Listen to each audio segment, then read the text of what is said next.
మీరు కేసులు పెట్టాలి. ఈ మాట నేను ఎందుకు చెప్తున్నానో తెలుసా? యూట్యూబర్ వైష్ణవి, ఆ అమ్మాయి ఇప్పుడు మన మధ్య లేని విషయం మన అందరికీ తెలిసింది. కానీ ఆ అమ్మాయి కేసు నుంచి మనం తెలుసుకోవాల్సిన విషయాలు బోలెడు ఉన్నాయి. First thing is first, child marriage.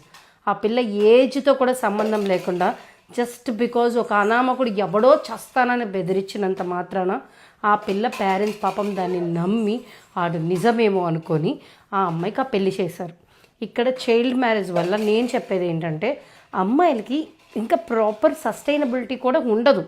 What to do, like ఏంటి ఏదైనా సిచ్యువేషన్ వస్తే ఎలా ఫేస్ చేయాలి, లేదా ఎవరిని అప్రోచ్ అవ్వాలో కూడా తెలియని ఏజ్ అమ్మా అది. First child marriage. Second thing, ఆడొక సైకో అని మీకు అర్థమవట్లేదా? వాడు ఇప్పుడేమో వాడికి కావాల్సింది దక్కించుకోవడానికి కోసం చచ్చిపోవడానికి కూడా వెనకాడనోడు రేపు పొద్దున ఏదైనా దక్కించుకోవాల్సి వస్తే మన పిల్లని కూడా అలాగే చేస్తాడని కొంచెం ఆలోచించుంటే ఈరోజు ఈ పరిస్థితి వచ్చేది కాదు. అండ్ మూడో రకం, ఇక్కడ ఒక పర్సన్ యొక్క మైండ్ మీరు ఒకసారి ఆలోచించండి. అంటే ఇల్లరికం కూడా ఉండిపోతాడు బికాస్ వాళ్ళ పేరెంట్స్కి ఈ అబ్బాయి నచ్చట్లేదు కాబట్టి ఈ అమ్మాయిని దక్కించుకోవడానికి వీళ్ళ ఇంట్లోనే ఉండిపోవడానికి కూడా అంటే ఒప్పేసుకున్నాడు. చావు కూడా ఆ అమ్మాయి ఆ ఇంట్లోనే చంపేశాడు. ఆ అమ్మాయి పుట్టి పెరిగి తిరిగిన చోటే ఆ అమ్మాయిని చంపేశాడు.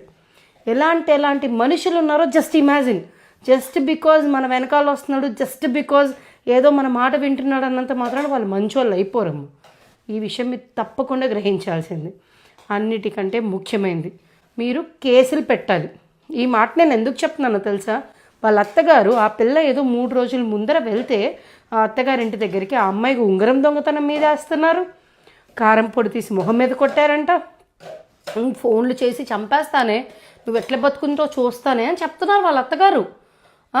అప్పుడు అలా జరిగినప్పుడు అమ్మాయి ఇన్ని వరకట్న వేధింపులు జరుగుతున్నాయి, 5 లక్షలు క్యాష్ ఇమ్మని సతాయిస్తున్నారు. ఇంత చేస్తున్నప్పుడు మీరు ఒక్కసారి ఆలోచించండి. ఆ అమ్మాయి ఒక్క కేసు 498 పెట్టుంటే ఈరోజు అమ్మాయి మన మధ్యలో బ్రతికుండేదేమో at least. And last but not least, నేను ఇప్పుడు కూడా ఒకటే చెప్తున్నాను, ఒక జెన్జీ అమ్మాయిల కోసం ప్రత్యేకంగా చెప్తున్నాను. అమ్మ, మీరు అడగకుండా న్యాయాలు రావు. అండ్ ఎమ్మెల్యేలు ఎంపీలు సపోర్ట్ ఉంటే ఎవరికి ఎక్కువ కాదు. మీకు అర్థమవుతుందా? మీరు ఫస్ట్ బయటికి రండి. మీరు బయటకు వచ్చి గట్టిగా నిలబడండి. ఈ ఫేక్ 498 గాల్లో ఇంత గట్టిగా నించున్నప్పుడు మీరు నించోడానికి ఏంటమ్మా ప్రాబ్లం? అండ్ పేరెంట్స్కి ఒక విషయం చెప్తాను, దయచేసి ఇది గుర్తుపెట్టుకోండి. ఈరోజు మన అమ్మాయి డివోర్స్ తీసుకున్నంత మాత్రాన ఆ పిల్ల మన పిల్ల కాకుండా పోదండి. కానీ చచ్చిపోయిన తర్వాత వచ్చే కడుపు కోత భరించే శక్తి ఉండదు మనకి. దయచేసి డివోర్స్ ఇస్తాను, సిచ్యువేషన్స్ బాగాలేవు అంటే సర్దుకుపో అని ఫీడ్ చేయకండి. ఏంటో క్లారిటీగా వినండి.